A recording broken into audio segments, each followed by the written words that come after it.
الله وكفى وسلام على عباده الذين اصطفى خصوصا على محمد المصطفى وعلى آله وأصحابه أولي الصدق والصفاء أما بعد فقد قال الله تبارك وتعالى جل جلاله في القرآن المجيد والفرقان الحميد أعوذ بالله من الشيطان الرجيم وممن خلقنا أمة يهدون بالحق وبه يعدلون صدق الله مولانا العظيم وبلغنا رسوله النبي الكريم ونحن على ذلك من الشاهدين والشاكرين والحمد لله رب العالمين الصلاة والسلام عليك يا سيدي يا رسول الله وعلى آلك وأصحابك يا حبيب الله الصلاة والسلام عليك يا سيدي يا رسول الله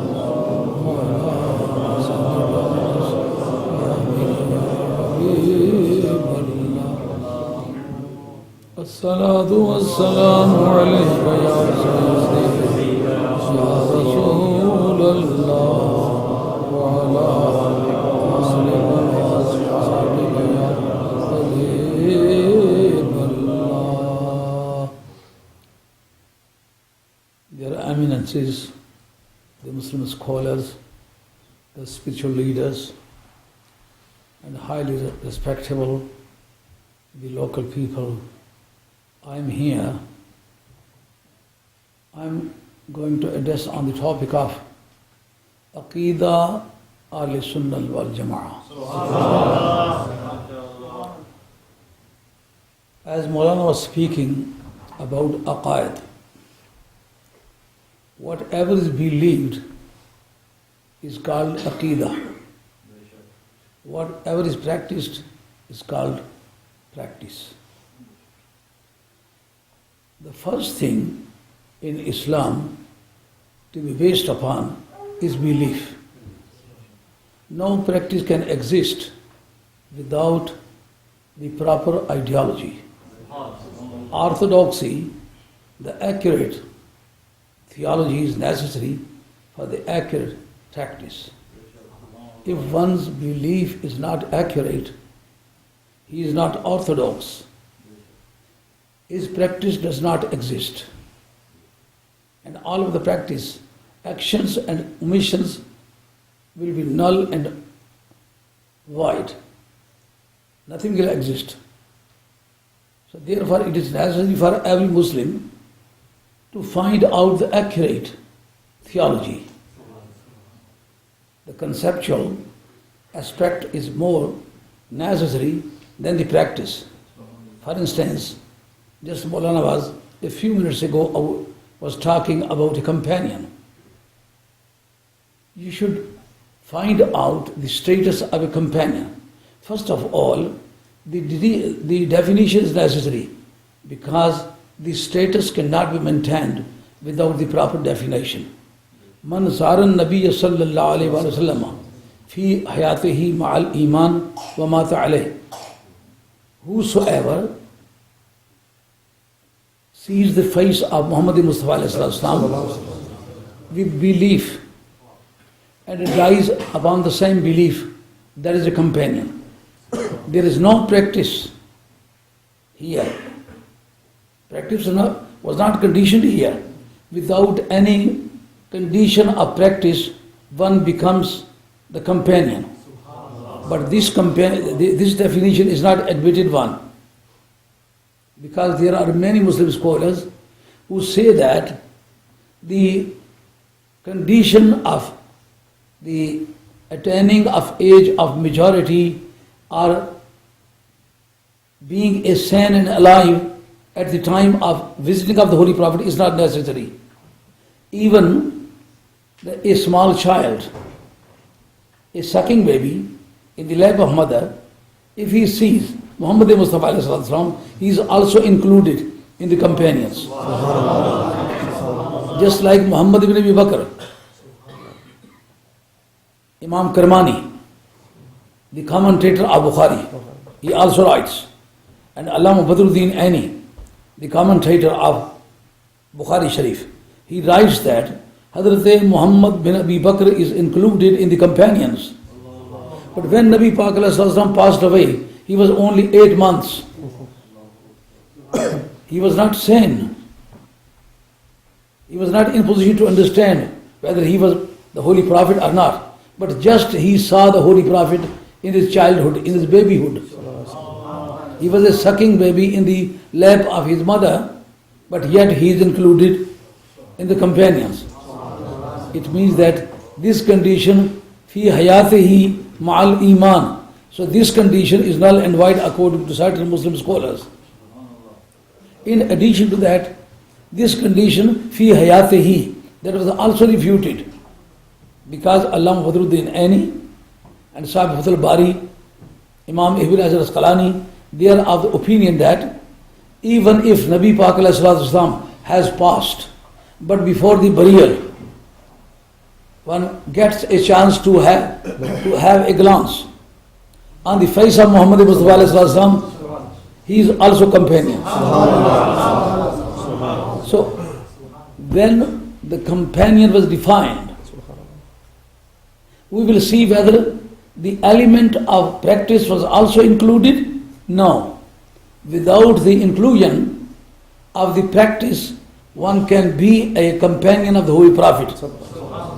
Is there anyone in the world to be compared to the companion of the Holy Prophet? Even he is revivalist. He is Ghaus. He is Qutb. He is only one scholar in the world, on the surface of the earth. But yet he cannot be compared to the companion of the Holy Prophet. So we will have to check what is the practice and what is the visiting of the face of Muhammad Mustafa. It means that all of the virtues collectively cannot be compared with the visiting of the face of Muhammad Mustafa. When the visiting of Muhammad Mustafa is so prominent thing that no other virtue can compensate the deficiency of visit of Muhammad Mustafa, it means that the most prominent virtue is seeing Muhammad Mustafa.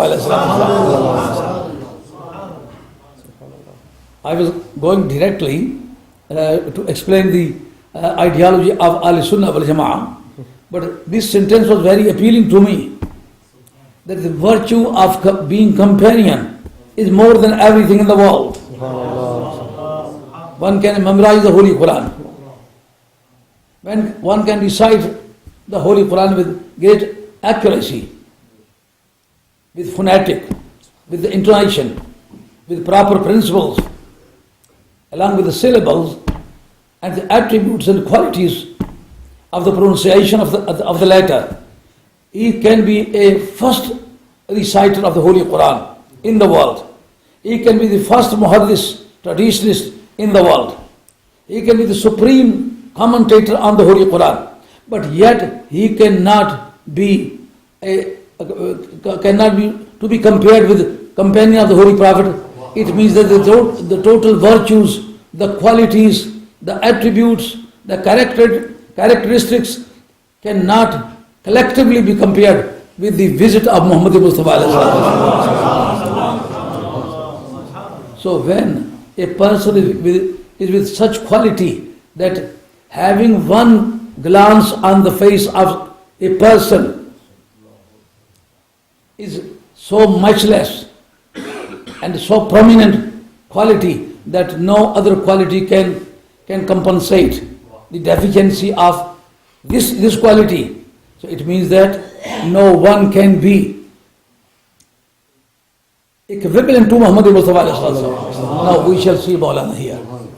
Whether the companion of the previous prophets were also in the same position? This is the question. You never heard of it. Have you ever heard of it? No. The companions of the previous prophets were not in such a position. Understand? You can see that the people who migrated along with Moses, they migrated to Sarai Sina and they worshipped the calf. Didn't they? Of course, they worshipped. So in case of worshipping of the calf, were they Muslim at that time? No. When they worshipped the calf, they could not be included in the Muslim community, in the Moses community. But is there any example of any companion of the Holy Prophet who was companion up to the last breath? And is there any break in his life? No, not at all. And were the companion of Moses matchless for all of the Ummah? No, they were not matchless in all of the Ummah. But the companion of the Holy Prophet were matchless in all of the coming Ummah. This is the special belief of Ahle Sunnah wal Jama'ah. Just to substantiate the fact that the being companion of the Holy Prophet is the most valuable virtue in the Islamic history. For instance, the companion of the Holy Prophet were shaheed as well. They were martyred. They were reciter of the Holy Quran. They were memorizer of the Holy Quran. They were commentator on the Holy Quran. And they had many other virtues. But why did they choose the name of companion, Sahabi? So this is a methodology of explaining that when one explains himself, he tries to use the best title for himself.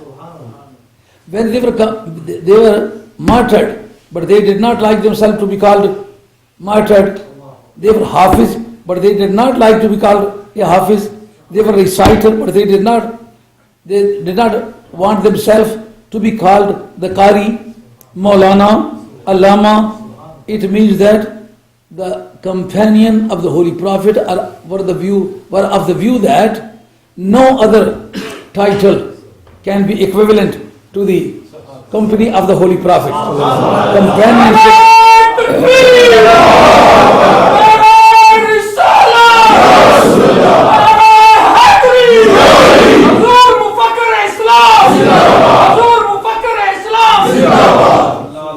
For instance, a person colonel, he is a colonel and he is of course a major as well, captain as well, and capitanity, majority are also respectable title. But does a colonel like to be called a major? No. To be called a captain? Because he would like to be called with the superior title. This is why the companion of the Holy Prophet were not in favor to be called with any other name, because according to their ideology, the supreme title was the companion of the Holy Prophet. I recited a small verse of the Holy Quran. مِمَّنْ خَلَقْنَا أُمَّةٌ يَهْدُونَ بِالْحَقِّ وَبِهِ يَعْدِلُونَ. Whosoever I have already created, there is only one group who is providing the society with the proper guidance. وَبِهِ يَعْدِلُونَ. And with the same methodology, they are maintaining the judiciary. They are maintaining the justice. It means that providing of the guidance is not a job of total society. There are certain persons. مِمَّنْ خَلَقْنَا أُمَّةٌ. This ummatun, this new nation, Do you know the new nation? 2 fatah, 2 kasra, 2 zamma. They are called the new nation. Rasulan, the last pronunciation is called new nation. Muhammadan, the last pronunciation is called new nation. And any noun which is new nation is called a new nated. This new nation is of 5 types.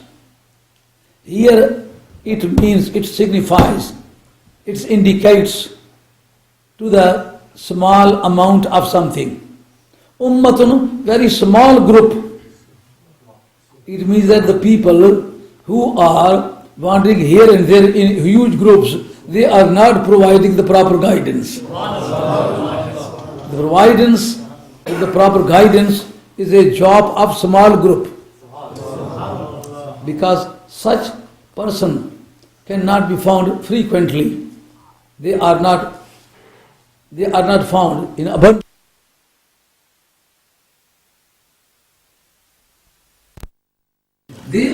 Their duty is to provide the society with the proper guidance, and they are maintaining the justice with the same methodology. And here, Nabi Pak ﷺ explained the fact. He said, افترقت النصارى افترقت اليهود على 71 فرقة. Means the Jews were divided into 71 sects. وافترقت النصارى على 72 فرقة. And the Christianity was also divided into 72 sects. And ستفترق أمتي على 73 فرقة. And my community will be distributed in 73 groups. كلهم في النار. All of the 73 groups are liable to be put in the hell. إلا واحدة. With the exception of only one. At this place, the companions of the Holy Prophet asked Muhammad ﷺ to tell them the group which is accepted from this liability. Ahlu sunnati wal jama'ah. Mimman khalaqna ummatun yahduna bil haqq. There is a very small group from my creature who are providing the proper guidance. Here Nabi Kareem ﷺ said, the 72 groups are bound to go to the hell. Only one of them. So ratio of 1 to 72 is very small ratio. This is the meaning of providence with the guidance is a duty of small group. When the companion asked Muhammad ﷺ to explain them the group which is eligible for the paradise and they would be accepted from the hell, Nabi Kareem ﷺ said, Hum ahlu sunnati wal jama'ah. So this is not a new name. It was named by Muhammad ﷺ himself. Nowadays, when you come across many people, you ask them what you are. I am simple Muslim. Simple Muslim is not an old model, this is a new model.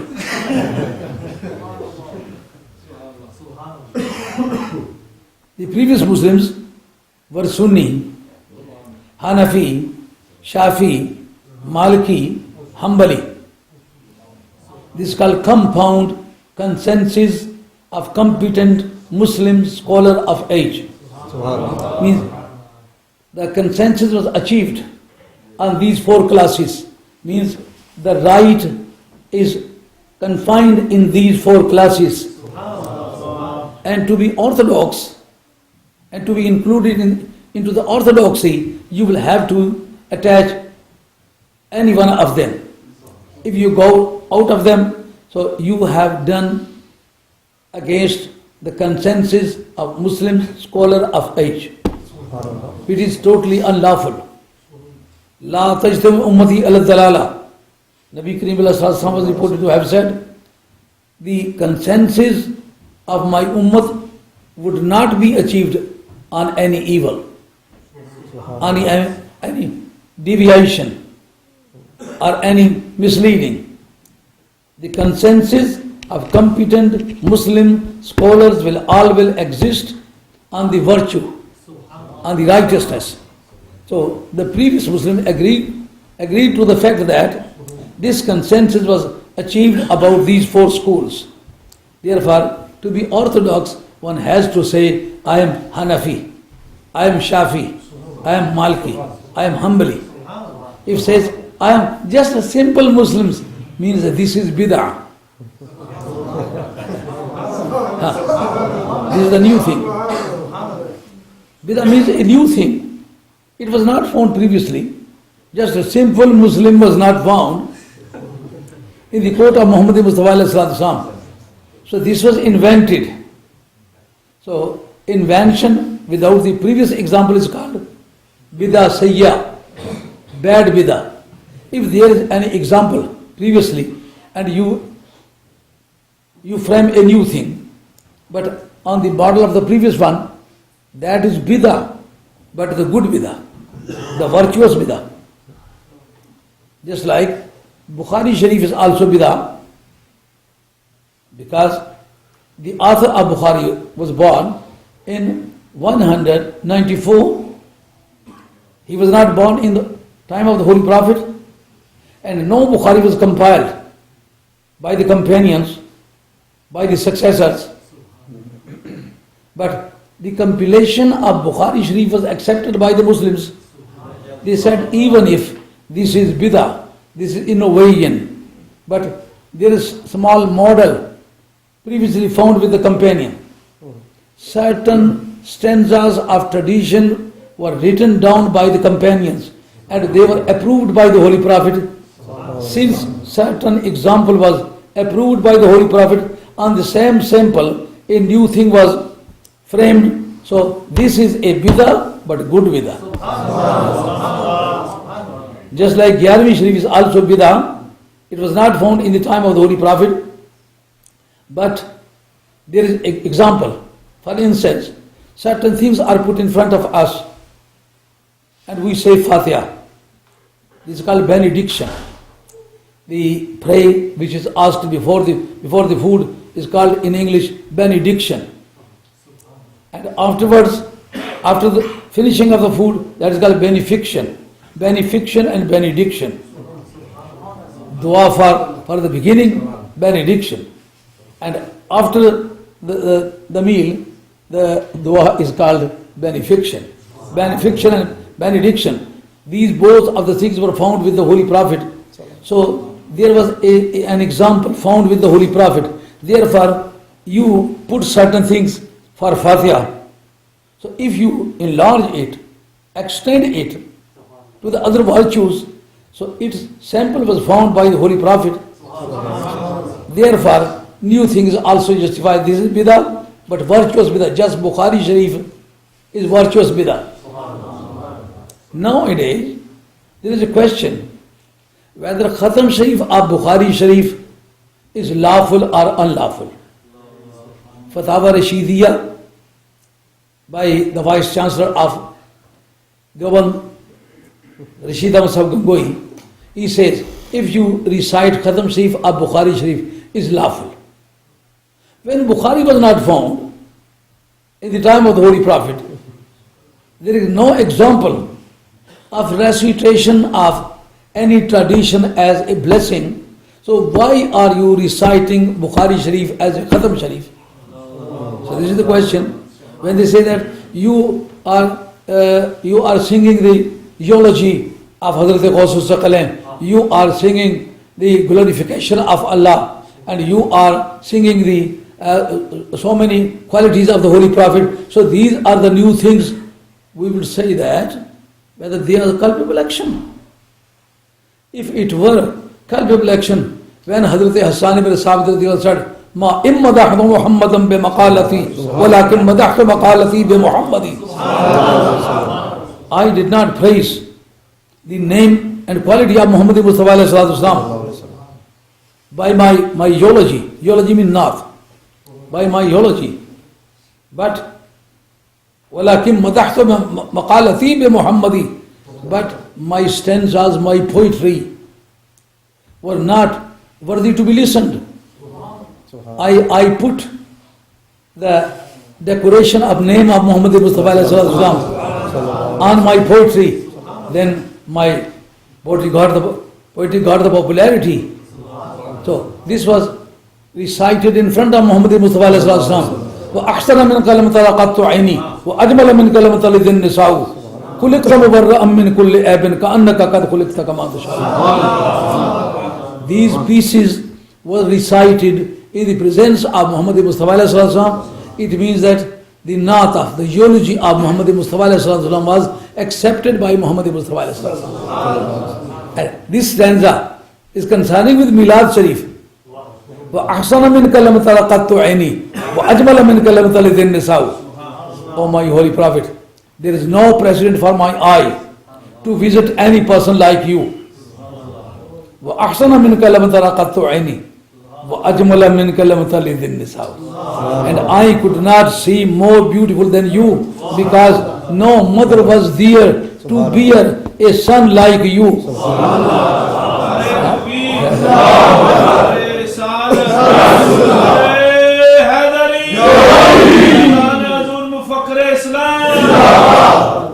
He said, كَأَنَّكَ قَدْ خُلِقْتَ كَمَا تَشَاءُ. When I happen to see you, it looks like you were born according to your pleasure.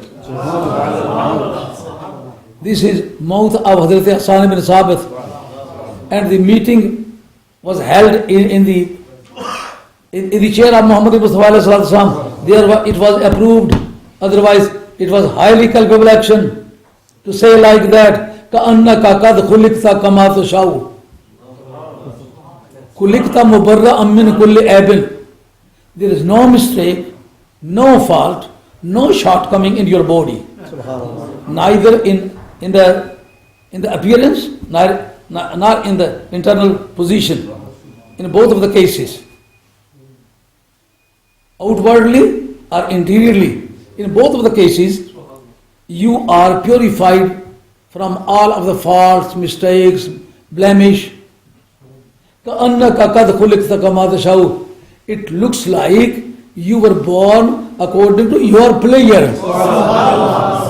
وَالَّذِي يُصَفِّرُكُمْ فِي الْأَرْحَامِ كَيْفَ يَشَاءُ. Quran says, Allah Kareem creates everyone according to his own pleasure. But here Hassan ibn Sabit says, when I came across you, when I happened to see you, I found that you were born as if you were born. Look, the eloquence of Hazrat Hassan ibn Sabit, as if, كَأَنَّكَ قَدْ خُلِقْتَ كَمَا تَشَاءُ, as if you were born according to your pleasure. So, Nath, eulogy of Muhammad Mustafa was also sung in the presence of Muhammad Mustafa.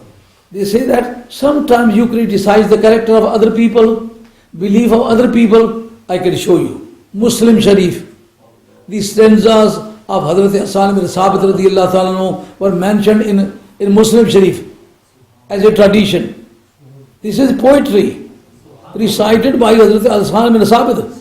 Why Imam Muslim Kushari radiyallahu ta'ala mentioned it in the text of Muslim Sharif? Understand? Nature-wise, this is a poetry and composed by Hazrat Hassan ibn Sabit radiyallahu ta'ala. Completely separate speech. Thoughts of Hazrat Hassan ibn Sabit, words of Hazrat Hassan ibn Sabit, and composition is also by Hazrat Hassan ibn Sabit. But it was mentioned in the text of Muslim Sharif. Why? So there is a principle. When Nabi Kareem says some things, those are called precepts of the Holy Prophet. For Ameen, precepts of the Holy Prophet, they are also hadith. When Nabi Kareem practices something, and there is no any possibility of speciality of the Holy Prophet, that is also called hadith, but practical hadith. Hadith se feli. Hadith se taqriri means when something was done, practiced in the presence of Muhammad Mustafa and he did not criticize. So his silence is also an approval. Means the silence of Muhammad Mustafa has got the power of legislation. Can this legislation be challenged in the Supreme Court? No, not at all.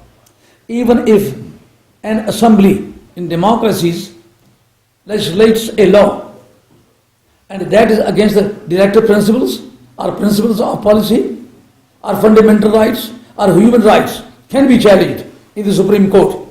And the Supreme Court is authoritative to say something, to harmonize it according to the directive principles or principles of policy, of human rights, etc., etc.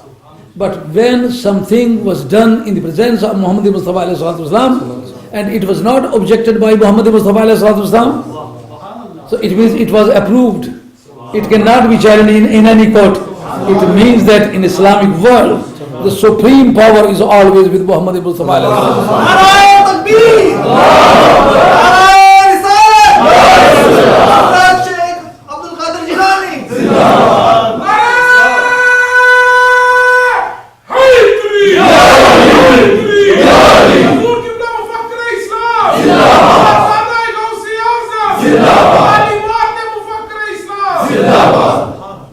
I was going to explain the authenticity of the stanzas composed by Hazrat Hassan bin Sabit, and they were mentioned in the text of Muslim Sharif.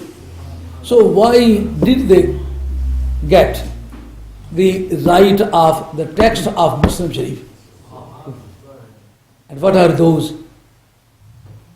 Here, Imam Muslim says, Allah abligh Aba Sufyan anni.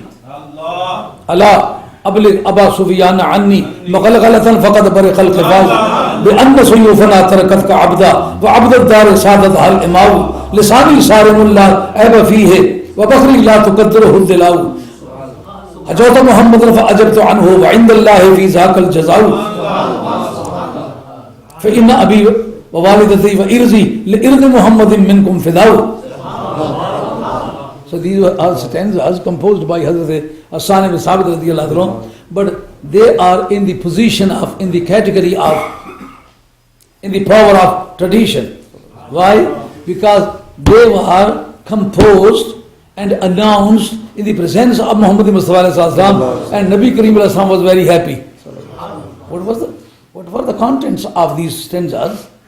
Allah abligh Aba Sufyani, behold and tell Abu Sufyan, Maqalghalatan faqad bariqal qifaw.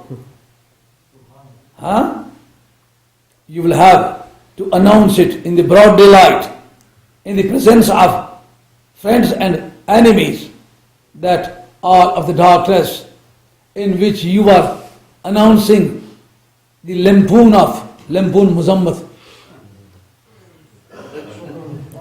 lampoon of Muhammad Mustafa, all of the darkness has been cleared.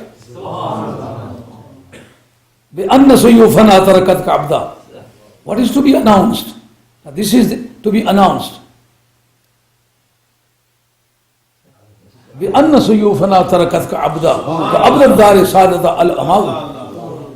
our swords have changed you into the slaves.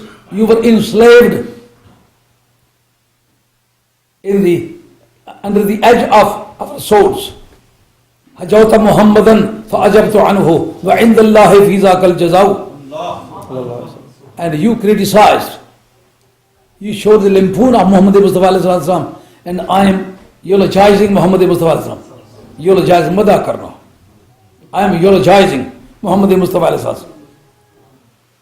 You are criticizing and I am eulogizing the qualities of Muhammad Mustafa. وَعِنْدَ اللَّهِ فِي ذَاكَ الْجَزَاءُ. And Allah is going to reward everybody according to his practice. My practice will carry my reward and your practice will carry your reward. حَجَوْتَ مُحَمَّدًا فَأَجَبْتُ عَنْهُ فَعِنْدَ اللَّهِ فِي ذَاكَ الْجَزَاءُ. And you were enslaved here and I was put on the top of the pulpit. There was a pulpit, and that was the same meeting hall where Nabi Kareem ﷺ was criticized and condemned by Abu Sufyan. Hazrat Hassan ibn Thabit says, you condemned the character and the capacities and qualities of Muhammad Mustafa ﷺ, and I am apologizing and praising the qualities of Muhammad Mustafa ﷺ, and you got your reward and I got my reward. Lisani sare mulla aib fihi wa bakri la tuqaddirhu dilau. My tongue is just like ocean. So this is a pride. He is proud. Fakhr and takabbur. Hazrat Hassan ibn Thabit says, I am very proud to compose the eulogy of Muhammad Mustafa. I am very proud. What a beautiful thought. Lisani sarimul la aiba fihi. My tongue is ocean. Its depth cannot be found out. Wala tuqaddiruhu dilau. If you put many things to disturb it, it would not be disturbed. It would not be dirty because it is very deep. Means if I explain thousands and thousands of the quality of Muhammad Mustafa, neither the deposit of Muhammad Mustafa is going to expire, neither my language is going to be.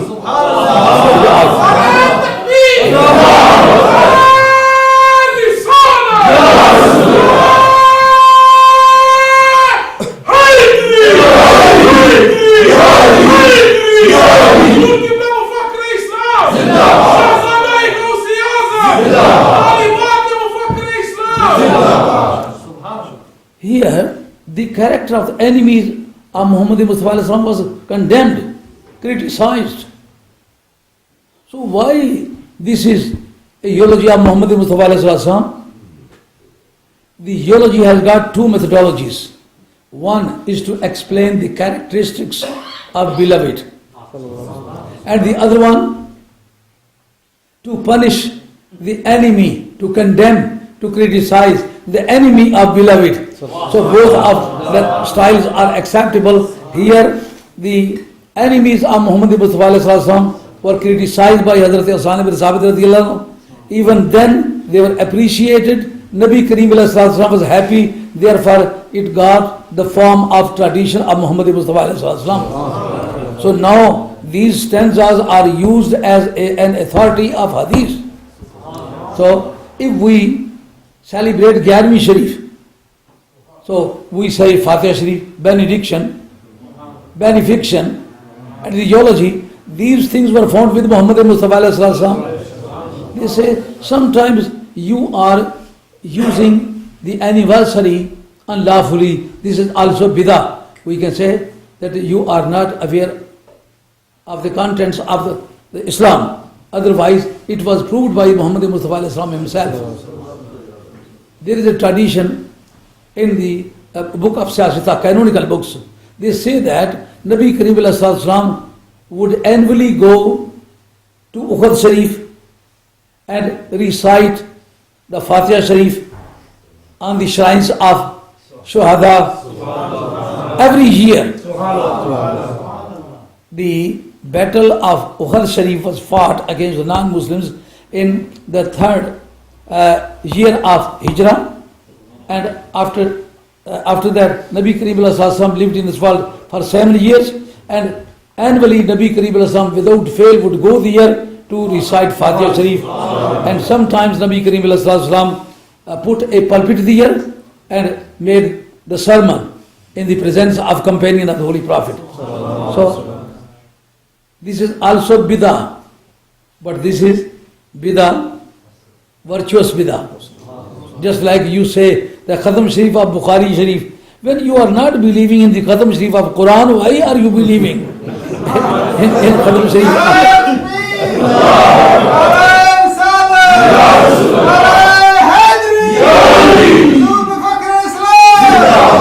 When Nabi Kareem said that my ummah would be divided into 73 sects, only one of them would be eligible for the paradise.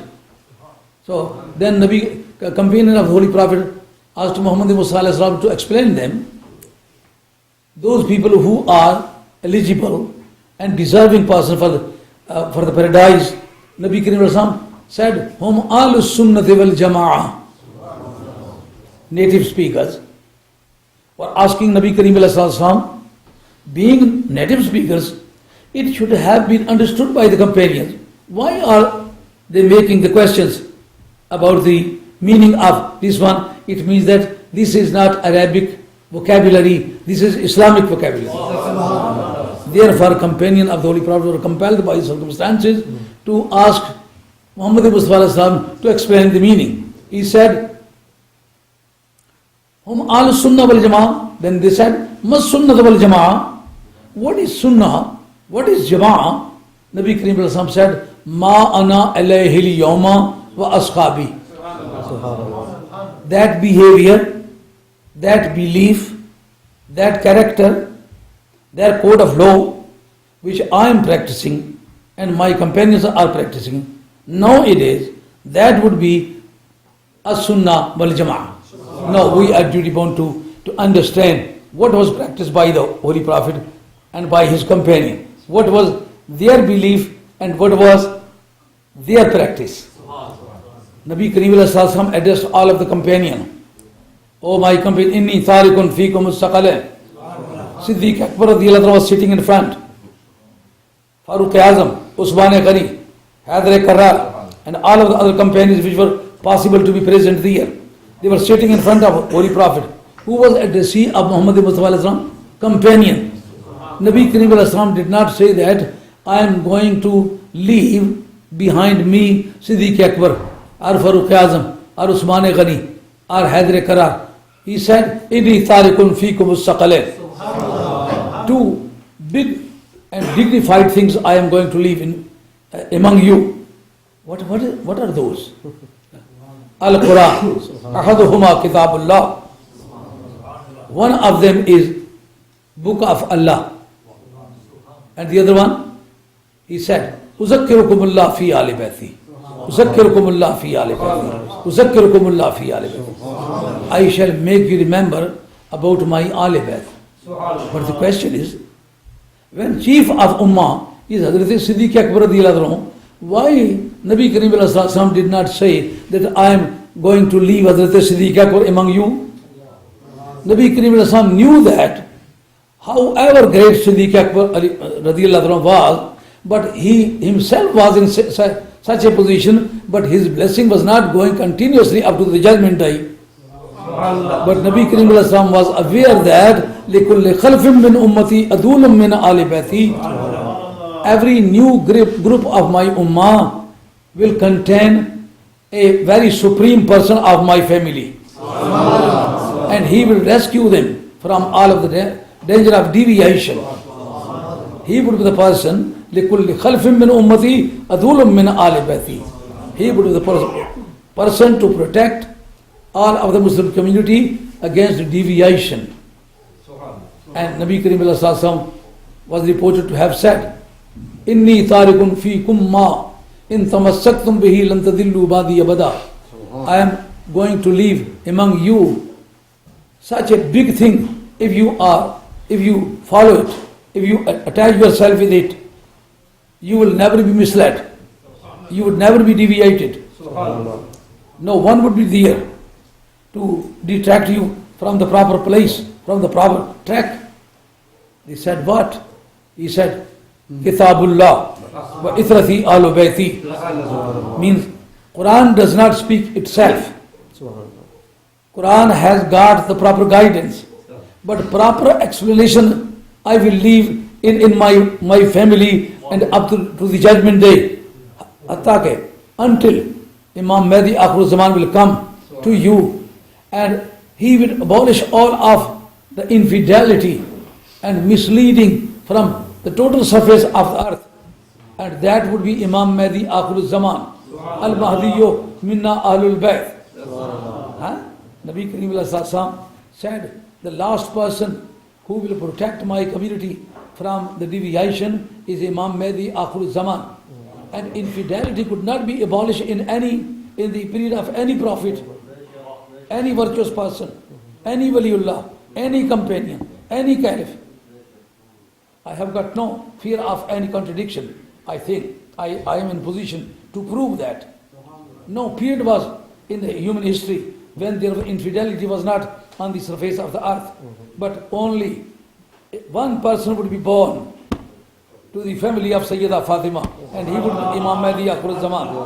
He would be from Hassani Sayyid, and he would abolish all of the misleading from the world, all infidelity, all of the paganism, idolatry, etc., etc. All of the things which are except the truth would be abolished. Imam Mahdi Akhir Zaman. So this was Al-Sunnah wal Jama'ah.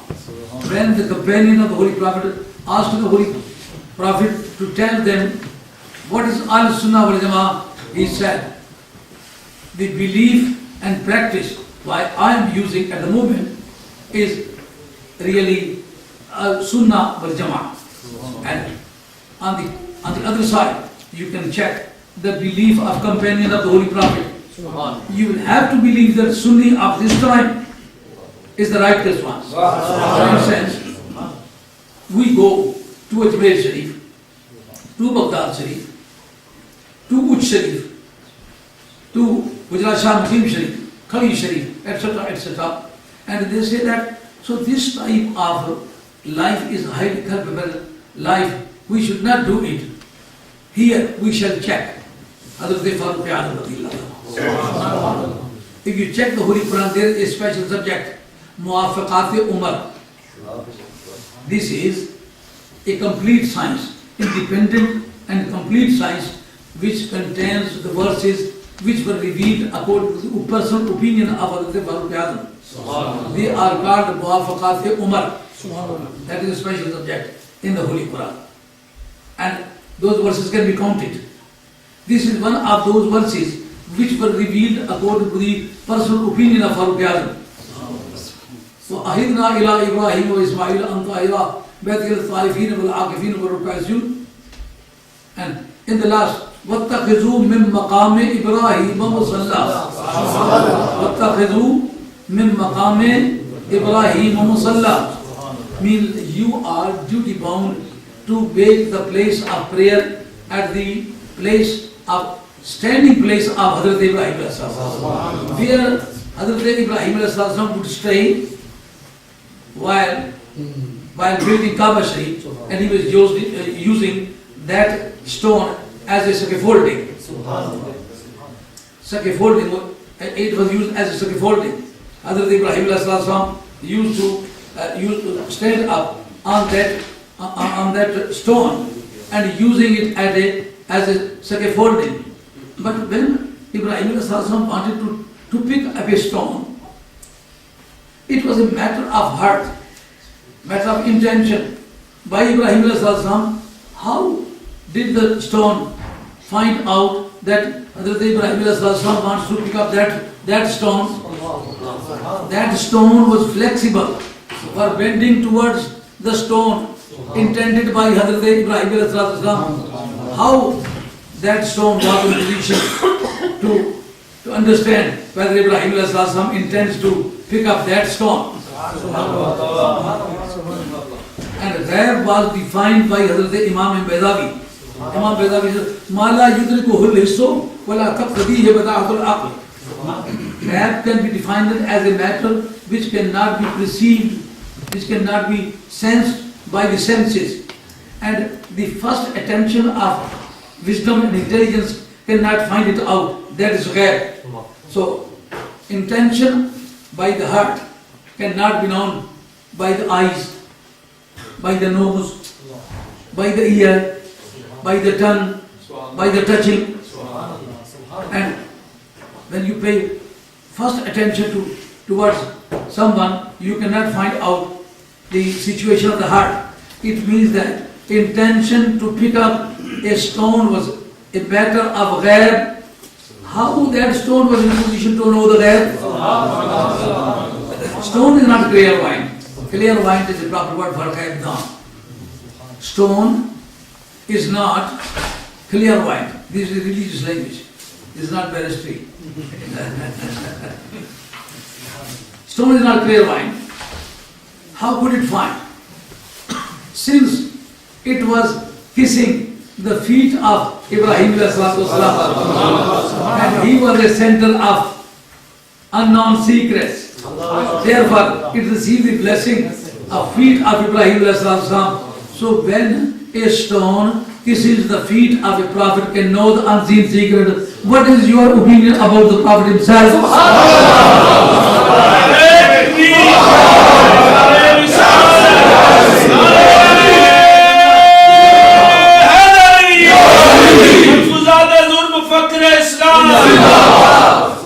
And this is a fact which cannot be hidden.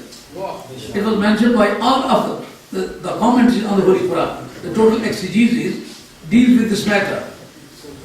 That Hazrat Farooq Alhe suggested to Muhammad Mustafa, please, I like to put my forehead here, where Ibrahim was standing on.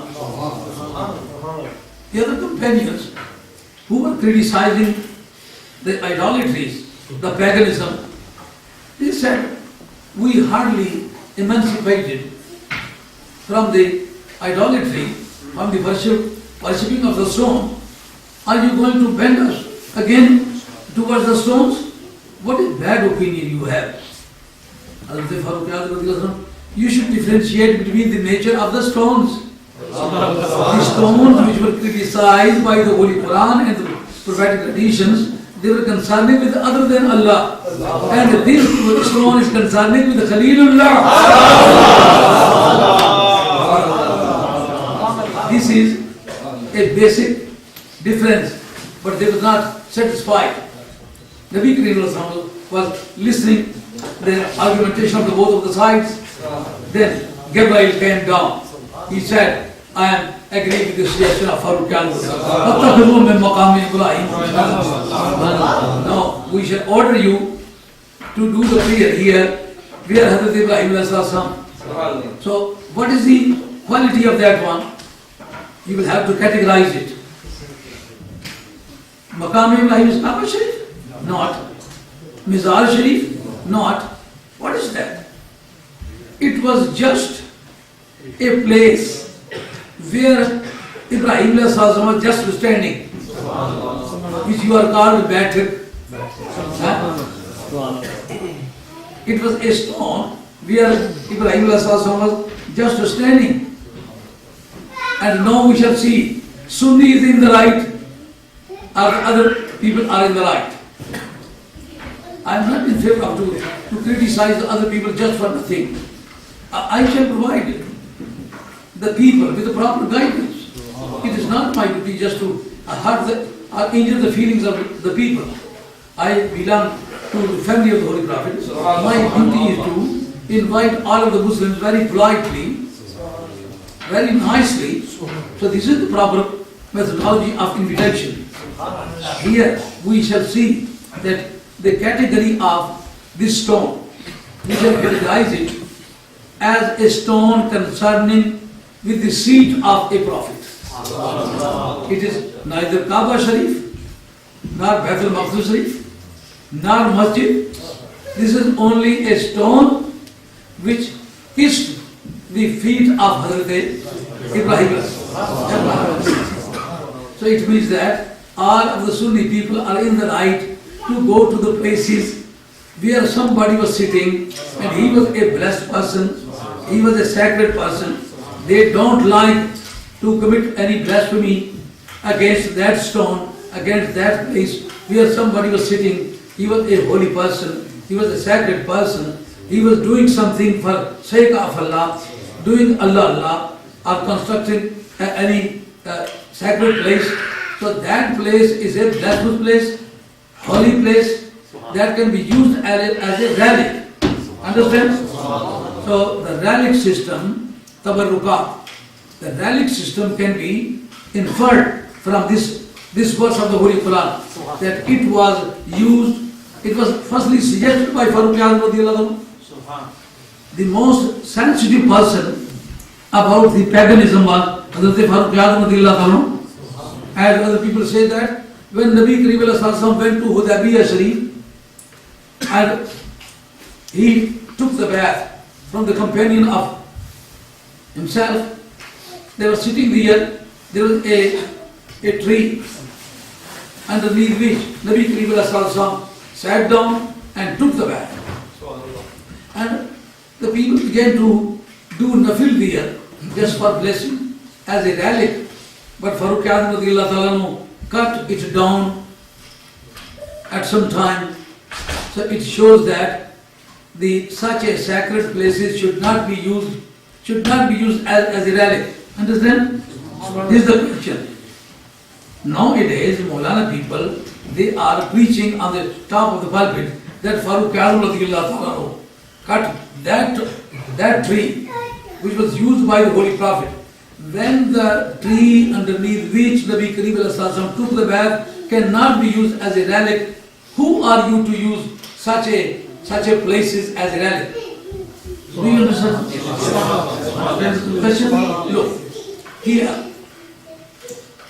we shall say that the taking of bath took place in the 6th year of Hijrah and Umrah was missed. Nabi Kareem Sallallahu Alaihi Wasallam went there in the 7th year of Hijrah to revise Umrah Sharif. Why it was not cut down at the time of the Holy Prophet? The same tree which is referred to, cut down by Hazrat Farooq Azam radiyallahu anhu, why was not it cut down at the time of the Holy Prophet? Nabi Kareem Sallallahu Alaihi Wasallam was more knowledgeable, or Farooq Azam is more knowledgeable? Who is more deserving person to cut it down? If it were culpable action, it should have been cut down by Muhammad Mustafa himself. When it was not cut by Hazrat Nabi Kareem himself, so it should not be attributed to anybody else, because this is against the law. When it was approved by the silence by Muhammad Mustafa, so Hazrat Farooq Azam was not competent to cut it down when it was not cut down by Muhammad Mustafa. So I would like to explain its background, and you will feel great happiness. The taking of bath was mentioned in Bukhari Sharif. Why the cutting down of that tree was not mentioned in Bukhari Sharif? Neither in Bukhari Sharif, nor in Muslim Sharif, nor Tirmidhi Sharif, nor Nasai Sharif, nor Abu Dawud Sharif, or nor Ibn Majah Sharif. When the canonical books are completely silent about the cutting down of that tree, so who is there to write down like that? This is the question. Hazrat Jabir bin Abdullah Ansari radiyallahu ta'ala anhu, he said that when we went there in the 7th year of Hijrah, we tried our best to determine the same tree as was used by Muhammad Mustafa, but we could not find. We failed to identify it. We could not locate it. So when Hazrat Nabi Kareem was with them and 1,500 persons were trying to find it out and they failed to locate it, so who was there to locate it? I was the person who was eyewitness of taking the bath, could not locate it. So it is totally illogical to believe that after many years this tree was found out and it was cut down. But firstly we would like to find out who wrote it down. It was written by Tabqat-e Kubra. By Tabqat-e Kubra. Tabqat-e Kubra, what subject does it deal? This book is of history. So history can be opposite to the tradition. Can it compete with the tradition? Traditions are more superior. An historical fact cannot oppose the idea maintained and established by the tradition. It means that this was not reliable. This is why the traditionalists did not mention it and it was recorded by history. And again, I have many objections. When Nabi Kareem ﷺ lived for 4 years afterwards, and he did not cut it down. Why? And after that, Hazrat Siddiq Akbar radiyallahu ta'ala anhu, and after that, Siddiq Akbar radiyallahu ta'ala anhu was maintaining the affairs of caliphate, but he did not cut it down. Hazrat Siddiq Akbar was more knowledgeable person, or Farooq Azam? The more knowledgeable person was Hazrat Siddiq Akbar radiyallahu ta'ala, because he is chief of Ummah. He should have been able to cut it down. And afterwards, after 2 years caliphate of Hazrat Siddiq Akbar radiyallahu ta'ala, Hazrat Farooq Azam came in power. It means that 4 years of Nabi Kareem ﷺ and 2.5 years of Hazrat Siddiq Akbar radiyallahu ta'ala. So in these 6.5 years, the paganism was permissible or lawful. Why didn't they cut it down? They did not cut it down. It means that tree was not cuttable. Why Farooq Azam cut it down? This is the question. And very interesting question. Since the tree could not be located, therefore, one began to do the prayer here, believing that this is the tree. The other person began to pray here and claiming that this is the tree, this is the tree. Thousands of trees were located by different persons, and they were believed to be the same tree as was used by Muhammad Mustafa. Then Hazrat Farooq Azam said, when the tree could not be found out, so such a presumption about Muhammad Mustafa is not permissible. Therefore, all of the trees you are attributing by yourself to Muhammad Mustafa, I shall cut it down because it was not ascertained. So now we shall see whose ideology is according to Sahaba Kiram. Ma ana al-yawma wa ashabi. Nowadays many people say that we are genuine Sunnis. When your belief is not like Sunnis, how can we believe that you are Sunnis? You are not mentioning Ahle Bayt Rasul Sallallahu Alaihi Wasallam. But look, Hazrat Farooq Azam radiyallahu anhu in Bukhari Sharif, Kitab al-Istisqa, there was drought, there was no rain, and people came there to ask for the rain. Hazrat Farooq Azam radiyallahu anhu said, please bring anyone, any member of Ahle Bayt Rasul Sallallahu Alaihi Wasallam. This is Bukhari Sharif. I am responsible to show the proper page, the proper text. But it is your duty to correct your belief. Hazrat Farooq Azam said, bring any member of the family of the Holy Prophet. Please, I am here. People think that I am talking in presence of many persons, therefore my intention and attention is diverted. No, I am here. I am checking you. We are here looking at. You will have to face to face. Here Farooq Azam says that please bring any member of the family of the Prophet. Do you say no it is? This is Sunni. And they try their best to find out any close member of the family of the Holy Prophet. The closest member of family of the Prophet are Ahle Bayt al-Wilada, who were born from the blood of the Holy Prophet. They are Sayyid. But other people who were not born from the blood of the Muhammad Mustafa, they are not Sayyid. They can be the family of the Holy Prophet, but they cannot be Sayyid. Sayyid are only those people whose bodies are containing the blood of the Holy Prophet. This is the proper theory. This is why the other offspring of Hazrat Ali Prakash Sharif are not Sayyid. Only the offspring of Sayyidah Fatima are Sayyid. Because they are containing the blood of the Holy Prophet. Since the close blood relative of the Holy Prophet could not be found, therefore Hazrat Abbas radiyallahu was invited. When Hazrat Abbas radiyallahu was invited and brought here, then Farooq Azam said, please ask favor for the rain. And Hazrat Abbas radiallahu anhu said, oh my Lord, please send down the rain. And after his dua, there was rain.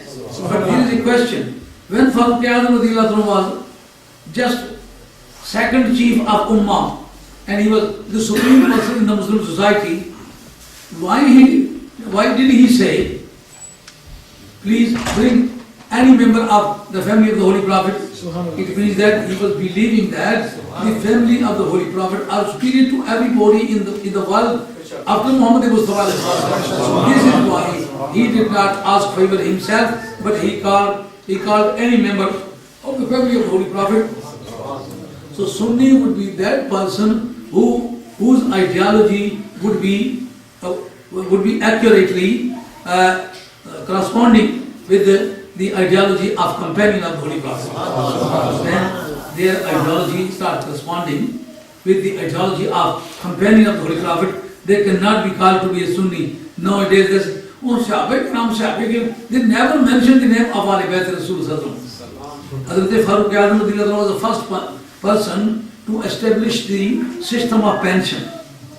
The welfare state was founded by Farooq A'zam. He was first person to found the welfare state, means where education is free, where the medical treatment is free, when the social security is there. This is the definition of welfare state. The founder of a welfare state was Hazrat Farooq A'zam radiallahu anhu. And pension system was firstly initiated and established by Farooq A'zam radiallahu anhu. When the pension system was established, Hazrat Farooq A'zam radiallahu anhu gave the pension 4,000 to the Badri people. And Hazrat Abdullah ibn Umar radiallahu anhu was also there, and he was not given the status of Badri people.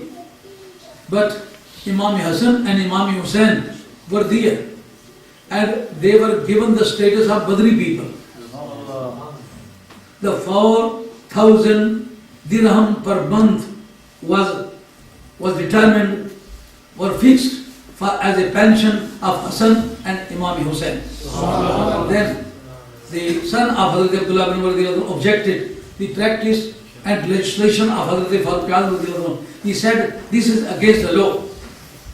Because I was present in Badr Sharif, though I could not be allowed to participate in the fight, but yet I was sane and alive, and I was present at the occasion. But Hazrat Hyder Karab Sher Khudar was spinster in those days. His marriage was not solemnized. After Badr Sharif, the marriage of Hazrat Ali Murtaza Sher Khudar was solemnized, and Hazrat Hussain was born after that. They did not even smell the smell of Badr Sharif. So how can they be granted the status of Badri people? He said, take your word back. This is a blasphemy against the family of the Holy Prophet. You are blasphemous. This is sacrilege. You are irreverent person. Why are you saying like that? Hassan and Hussain, you are trying to be equalized with them? No, you cannot be equalized with them. Because if you want to achieve the status of Hassan and Hussain, you will have to bring a maternal grandfather like the maternal grandfather of Imam Hassan and Imam Hussain. Their maternal grandfather is Sayyidul Anbiya Muhammad Mustafa. No one is there to be compared with Muhammad Mustafa. Therefore, no grandson can be compared with those of Muhammad Mustafa. If you want to be equalized with Hazrat Imam Hassan and Hussain in respect of pension or in respect of the regimental status, you should bring the mother like that of them. Their mother is Sayyida Fatima. She is Queen of Paradise. No one can be equalized with their mother. Therefore, no son can be equalized with her son. If you want to be like Hazrat Imam Hassan and Imam Hussain, you will have to bring the grandmother like that of them, and their grandmother is Khadija al-Kubra. She was the first Muslim and she was the first supporter. She sacrificed her total money, and her total money was 1,000 times more than that of Hazrat Siddiq Akbar radiyallahu anhu. She embraced Islam before Siddiq Akbar, before Hazrat Warqa bin Nawfal, before Hazrat Zaid bin Harsa, before Hazrat Ayman, before Hazrat Ali Murtaza. She was the first Muslim, and this is undisputed matter. No can dispute over this matter. She was the first Muslim, and Wabajadaka Ailan Fagna. Here Imam Fakhruddin Razi said, when Nabi Kareem was very perturbed, very worried about the poverty of the Muslim companions, then Hazrat Sayyida asked, what the reason was there for her worry, for his worries. Nabi Kareem said, I saw my poor companion, they are dying by inches, and they are in very critical position, and since I cannot support them, therefore I am worried. Hazrat Siddiq Akbar says, I was in front of Muhammad Mustafa with the distance of 6 or 7 feet. Nabi Kareem was sitting in front of me, and I was in front of him. Nabi Sayyida began to place only the golden coins, and there was so big a heap that I could not see Muhammad Mustafa at that time. So Hazrat Siddiq Akbar when embraced Islam, he was the owner of only 30,000 dirham. And they cannot be only 1% of the property of Jabir Sayyidah Khadija Kubra. She was the first Muslim, the first supporter. She dedicated all of her property, and her benevolence to Muhammad Mustafa is more than that of everyone over Muhammad Mustafa. Therefore, you cannot be given the share equal to Hazrat Imam Hassan and Imam Hussain. This is the Sunni belief. Ma ana alayhi al-yawma wa ashabi. Sunni is a matter which is being used by me and by my companion. So this is the companion belief. Hazrat Siddiq Akbar was reported by Hazrat Imam Bukhari rahmatullah alayh, Urqubu Muhammadan fi ali baytihi. When you treat the family of the Holy Prophet, you will have to consider Nabi Kareem as if Nabi Kareem is in front of you, and you are directly treating Muhammad Mustafa himself. Means the treatment of the family of the Prophet is just like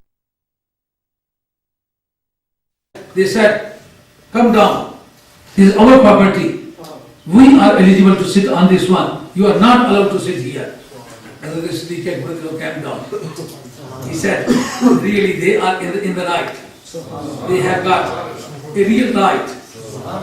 They should inherit the spiritual property of their forefathers. So he came down. He did not felt any disgrace. He was very honored. He thought that he was paying respect to the family of the Holy Prophet. This is one of the greatest virtue in the Muslim society. This is the translation of Nabi Kareem precept, Ma ana alayhi al-yawma wa ashabi. Sunniyat can be qualified, can be exemplified, can be defined with the example which is maintained by me and by my companions. So this is lecture of today about the Akidah of Ahle Sunnah wal Jama'ah. It is 1.5 hours I use for during the lecture. Inshallah, Ya Zinda Saul Baki. For the next time, if I am alive, I shall come again and again give the lecture, and you will be in position to talk to me as well. Inshallah. Now, Mr. Chaudhary, now I am allowed to go. Assalamu